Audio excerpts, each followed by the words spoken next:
Welcome to Genki Zone. If you have not subscribed to our channel, please subscribe it. So today we're bringing you a really fascinating explainer covering the sprawling, incredibly complex history of Australia. By modern standards, we often think of Australia as a pretty young nation. But as you're going to see, its story actually goes back further than almost any other country on Earth. Okay, we have 6 massive eras on the agenda today. First up, 65,000 years of deep history. Then we'll cover Cook and the First Fleet. Third, the brutal frontier wars. Fourth, Federation and the White Australia policy. Number 5, Gallipoli to post-war immigration. And finally, number 6, the Mabo decision. Let's get right into it. So Section 1, 65,000 years of deep history and the world's oldest continuous culture. Right, so when we usually talk about a country's history, we might go back, maybe 2 or 8,000 years? Australia is an entirely different story. Because the continent is so geologically ancient and incredibly stable, no active volcanoes or massive subduction zones shaking things up, it supports this absolutely staggering number, 65,000. Artifacts found at places like Majidbebe in Arnhem Land prove humans have been there continuously for at least that long. Early humans actually crossed over to the supercontinent of Sahul, and when the sea levels eventually rose, they developed over 250 distinct language groups and 500 clan groups, totally isolated from the rest of the globe. Exactly. And you have to realize, isolation absolutely does not mean a lack of innovation. Far from it. Aboriginal Australians developed some incredibly highly specialized tech. They invented the woomera, which is this powerful spear thrower, and, of course, the iconic boomerang. Plus, they engineered these complex stone fish traps at Brewarina. Honestly, those might actually be some of the oldest human-built structures on the planet. And on top of all that, they pioneered super sophisticated land management, using controlled burning to literally shape and maintain their entire landscape. It's honestly just mind-boggling to wrap your head around that level of sustained continuity. But we actually want to hear from you guys. How do you think a culture uniquely develops when cut off from the rest of the world for tens of thousands of years? Drop your thoughts in the comments. All right, moving right along to Section 2, Cook and the First Fleet, from exploration to exile. So that extreme isolation eventually had to come to an end. A Dutch navigator named Willem Janszoon did map parts of the coast back in 1606, calling it New Holland. But the real turning point, that happened in 1770. That's when British explorer James Cook sailed the HMS Endeavour into Botany Bay. And without making any treaties with the hundreds of thousands of people who were already living there, Cook just claimed the entire East Coast for Britain. He backed up this massive claim using terra nullius. It was basically a legal fiction declaring the whole continent was nobody's land. You might be wondering, why did Britain suddenly want a piece of this incredibly distant land? Well, the American Revolution had just happened, closing off their usual drop-off point for exiled convicts. They were looking at severely overcrowded, disease-ridden prisons back home, so the government basically decided to ship their prisoners to the exact opposite side of the world. Cut to 1788, and you get the First Fleet. This was a massive operation. 11 ships, almost 1,500 people, sailing 15,000 miles just to set up a brutally harsh penal colony at Sydney Cove. Those early years were completely miserable for everyone involved. Convicts and guards alike. They were facing near starvation, trying to farm in completely unfamiliar soil. It really makes you think about survival.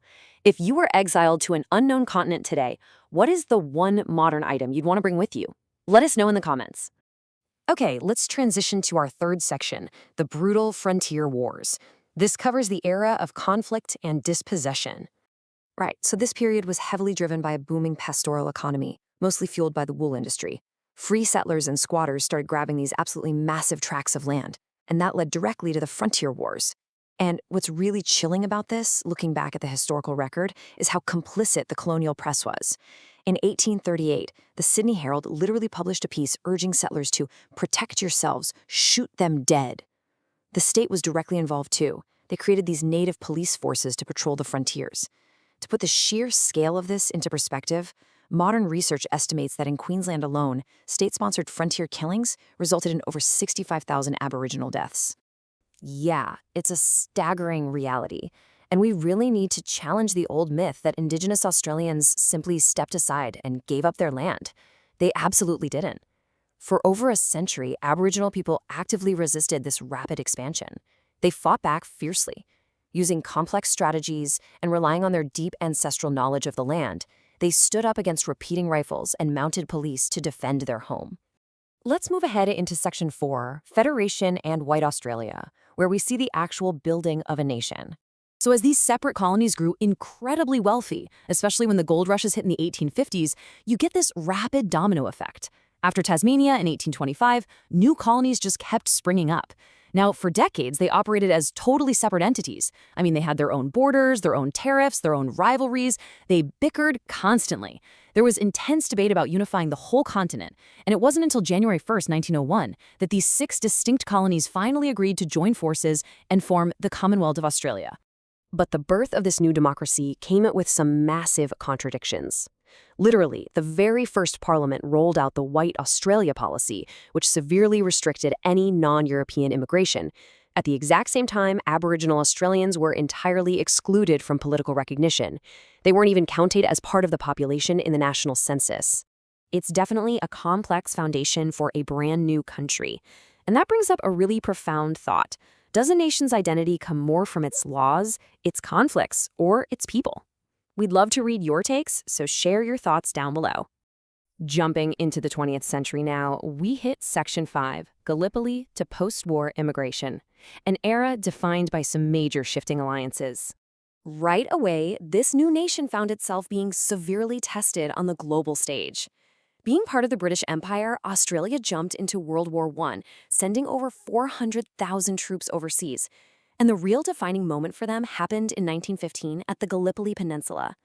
Purely from a strategic standpoint, the campaign against the Ottoman Empire was an absolute military failure with tragic casualties. But paradoxically, the courage and mateship shown by the soldiers there, that forged the foundational Anzac legend. It completely shifted how Australians viewed themselves as an independent people. It really did, and those massive societal shifts only sped up after World War II. After the Japanese actually bombed Darwin in 1942, Australia had this realization that they couldn't just rely on Britain anymore. So they pivoted their primary strategic alliance straight to the United States. Then came the famous Populate or Perish program. Basically, Australia opened its doors and welcomed millions of immigrants, which organically began to dismantle that old White Australia policy. Finally, another huge turning point happened in 1967, when an overwhelming national referendum formally included Aboriginal Australians in the census. That post-war era just completely transformed the demographic reality of the continent. It kind of makes you reflect on these big global shifts, right? How has immigration fundamentally changed the culture and history of your own country? Tell us about it in the comments. And now we've arrived at our final chapter, Section 6, the Mabo decision and the ongoing path to reckoning and reconciliation. Modern Australia has been making significant efforts to reckon with those deeply entrenched historical injustices we talked about earlier in this explainer.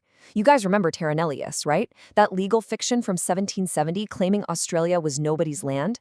Well, 1992 was the ultimate legal turning point. The High Court of Australia delivered the Mabo decision. This was a landmark ruling that formally recognized native title. Basically, it finally overturned over 2 centuries of British legal precedent, officially acknowledging that Indigenous land ownership existed way before colonization. Following up on that legal victory, there was a really profound symbolic step taken in 2008. The Australian Prime Minister issued a formal parliamentary apology to the stolen generations. These were Aboriginal children who had been forcibly removed from their families under old government policies. In response, Aboriginal elder Lorraine Peters presented the Prime Minister with a beautiful glass kulamon. It marked a deeply emotional, highly significant moment in the nation's very long pathway toward reconciliation. It is just a history full of staggering timeframes, intense conflicts, and rapid modern transformations. Absolutely. I mean, from 65,000 years of deep history through the grueling frontier wars, right up to the modern multicultural state, what single chapter of Australia